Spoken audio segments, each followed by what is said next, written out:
Hello friends, मैं astro vastu consultant doctor Neetu Mohan astro Neetu group में आपका स्वागत करती हूँ। 3 अक्टूबर से नवरात्रि स्टार्ट हो रही हैं। ये नवरात्रि से जस्ट एक दिन पहले सूर्य ग्रहण भी है। सूर्य ग्रहण आपका अगले दिन नवरात्रि वाले दिन 3:17 पर ख़त्म होगा और जो नवरात्रि स्टार्ट होंगी वो रात को 12 बजे के बाद से स्टार्ट हो जाएंगी। थोड़ा सा अच्छा नहीं है टाइम, क्योंकि माता रानी जो इस बार सवारी पर बैठकर आ रही हैं वो पालकी में बैठकर आ रही हैं, और पालकी में बैठकर जब माता रानी आती हैं तो रोग और बीमारियां आती हैं, वो भी लंबे समय के लिए। यानी कि रोग ऐसे होते हैं जो फैल जाते हैं, एक से एक लग के परेशानियां शुरू हो जाती हैं, जाने में बड़ी दिक्कत करती है।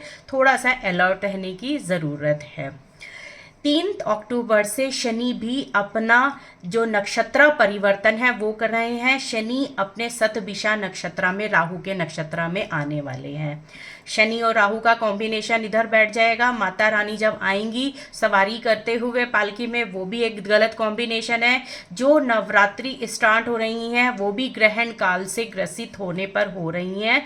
तो इस साल हमें जो भी करना है वो बहुत केयरफुली करना है। ऐसे नहीं छोड़ देना है कि चलो भगवान भरोसे की जो होगा देखा जाएगा। नहीं, भगवान कहते हैं, भगवान पे भरोसा है तो भगवान की जो पूजा होती है उनको भी विधि विधान के साथ करो, जो उनके नियम है उनको फॉलो करो। तब भगवान भरोसे आप कुछ भी छोड़ दीजिए, आपकी सारे काम बनते चले जाएंगे।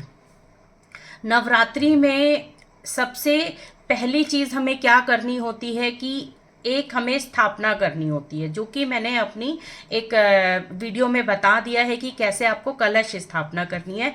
पूरा फोकस इस बार कलश स्थापना पर आप रखिएगा।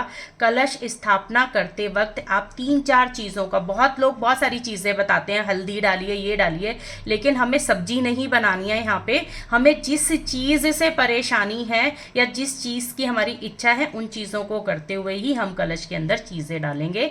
कुछ चीज़ें मैं आपको यहाँ पर बता देती हूँ कि अगर आपको रोग से बचना है और रोग से परेशान है तो लौंग 5 ज़रूर डालिएगा। आपके रिलेशनशिप में प्रॉब्लम रहती है सबके साथ में, मिश्री ज़रूर डालिएगा। आपके नए कार्यों की उत्पत्ति आप चाहते हैं तो इलायची ज़रूर डालिएगा। अगर आप चाहते हैं कि आपकी बहुत सारी चीज़ें सही तरीके से आगे डेवलप होती रहें, यानी कि कार्य तो शुरू हो चुका है बट आगे उसको फैलाना है, तो लक्ष्मी माता के चरणों में 7 हल्दी की गांठें आप ज़रूर रख दीजिए गुलाब के फूल के साथ। जब आपके नवरात्रे खत्म हो और जब आपको लगे कि ये हमारे विधि विधान के साथ पूरे नवरात्रे खत्म हुए और हमें विसर्जित करना है माता को, यानी कि माता की चौकी को हटाना है, आप उस दिन क्या करेंगी, वो हल्दी की गांठें आप अपने लाल रंग के कपड़े में बांधकर या पीले रंग के कपड़े में बांधकर अपनी तिजोरी पे या अपने जहाँ पे आप सामान रखती हैं या फिर अपने मंदिर में उन्हें रख दीजिएगा। हर बार हम एक नई चीज़ बताते हैं, तो इस बार जब माता रानी पालकी में बैठकर आ रही है और रोगों से रिलेटेड है, तो मेरा हेल्थ से रिलेटेड ही यहाँ पे बहुत सारी रेमेडीज़ आपको बताऊंगी। आपको क्या करना है, जब हम नारियल की स्थापना कर देते हैं घट स्थापना के साथ, तो उस नारियल को फोड़कर मत खाइएगा।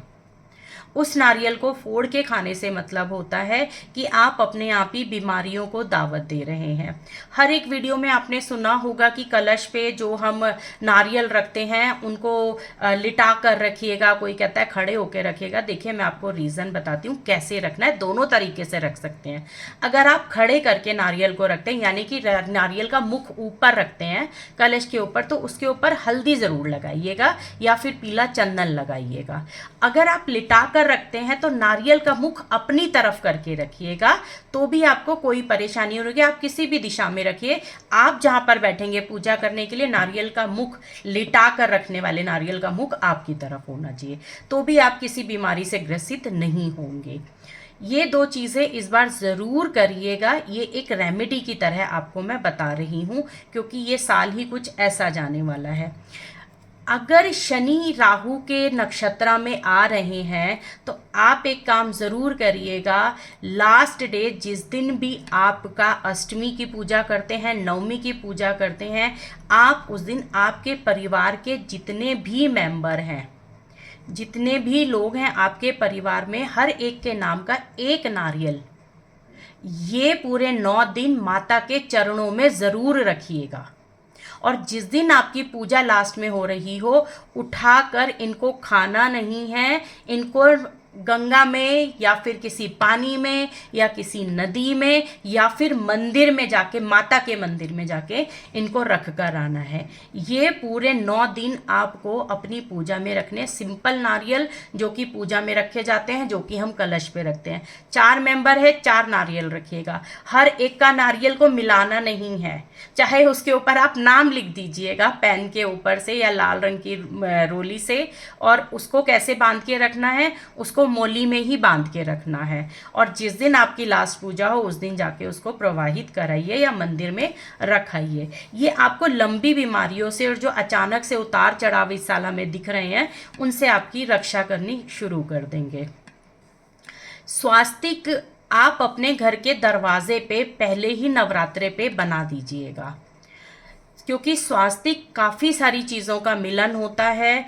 ये 4 दिशाएं होती हैं हमारे घर की, 4 तरीके, बहुत सारी चीज़ों से होता है। कभी स्वास्तिक की वीडियो बनाऊंगी तो ज़रूर उसमें आपको क्लियर करूंगी। तो अपने घर के दरवाजे पे पहले ही नवरात्रे पे आप स्वास्तिक बनाएंगी। जब आपके नवरात्रे खत्म हो जाए तो इनको क्लीन नहीं करना है, ऐसे ही लगे देना है। फिर जैसे जैसे जो जो त्यौहार आएगा उसके ऊपर आप उसको बनाती चली जाएंगी, उसी के ऊपर ही रिपीट करते चले जाइएगा।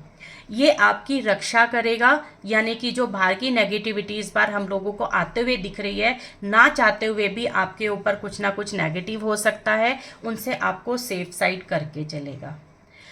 अपने घर के बाहर इस नवरात्रि में चाहे छोटी सी चाहे कैसे भी रंगोली ज़रूर बनाइएगा, क्योंकि घर के दरवाजे पे रंगोली बनाने के बहुत सारे रीज़न होते हैं, एस्ट्रोलॉजिकली भी और वास्तु से भी, जो मैं आपको एक्सप्लेन करूँगी तो बहुत लंबी वीडियो बैठ जाएगी। सिर्फ कलर्स का आपको रंग, यानी कि अगर आप रंगोली नहीं बनाना चाहते तो फूल रख दीजिए कलरफुल।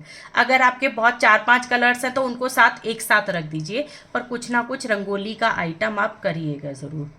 इसी तरीके से जब आप ये नवरात्रि करते चले जाएंगे, लास्ट वाले नवरात्रे पे आप जब कंजकों को खाना देंगी या कंजकों को आप जो भी खाना खिलाएंगी, उसमें काले चने का और हलवे का हम भोग ज़रूर देते हैं करके, उसमें एक एक छोटा छोटा सा रुमाल ज़रूर दीजिएगा, हैंकी, कोई भी कपड़ा हो, किसी भी टाइप का छोटे छोटे से हैंकी दे देते हैं हम लोग, रुमाल दे देते हैं।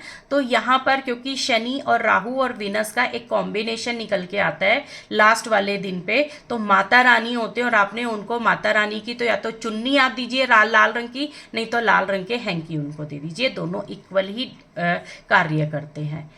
ये नवरात्रों की वीडियो है, बहुत जल्दी मैंने बनाई है, क्योंकि मुझे लगता है कि ये नवरात्रे आने से पहले आप इनकी इस बार तैयारियां कर लें, जिससे आपकी भी हेल्थ बनी रहे अच्छी और सब लोग अच्छे से अपने कार्य में आगे बढ़ते चले जाएं। अपने कार्य की तरक्की के लिए ये दिन बहुत अच्छे होते हैं, क्योंकि गणपति जी से ये दिन खुल जाते हैं। किसी कार्य की नई शुरुआत करनी है, ये करनी है, तो आप अभी नहीं करिएगा, क्योंकि हम लोग कहते हैं तारा डूबा हुआ है। और इस बार जब नवरात्रे शुरू होंगे तो हम नवरात्रों में बहुत सारे काम कर लेते हैं, कोई भी मुहूर्त नहीं निकल के आ रहा है नवरात्रों में कर लो, वो बात बिल्कुल सही है, क्योंकि माता रानी की गोद में जाके सारे ग्रह शांत हो जाते हैं। लेकिन इस बार माता रानी ही खुद ग्रसित होकर आ रही हैं, तो उनकी तसल्ली के लिए इस बार आप कोई भी ऐसा कार्य ना छेड़ें जो आपकी लाइफ के लिए कुछ एक क्लैरिटी ना दे और कुछ आपको परेशानियां दे दें। तो ट्राई करें जब आपका ये तारा ऊपर उठ जाए, यानी कि जब विष्णु भगवान शयन शैया से ऊपर उठ जाए, तब जाके आप नए कार्यों की शुरुआत करें। उम्मीद है आपके ये नवरात्रे और नवरात्रों से आगे आने वाले नवरात्रे तक आपका ये टाइम पीरियड 6 महीने का बहुत अच्छा बीतेगा। कोई चीज़ की अगर आपको वीडियो या जानकारी चाहिए तो आप मुझे व्हाट्सअप कर दीजिए 9686660073 पर। हैप्पी नवरात्रे, आपके नवरात्रे शुभमय हो, आपका जीवन खुशियों से भर जाए। जय माता दी।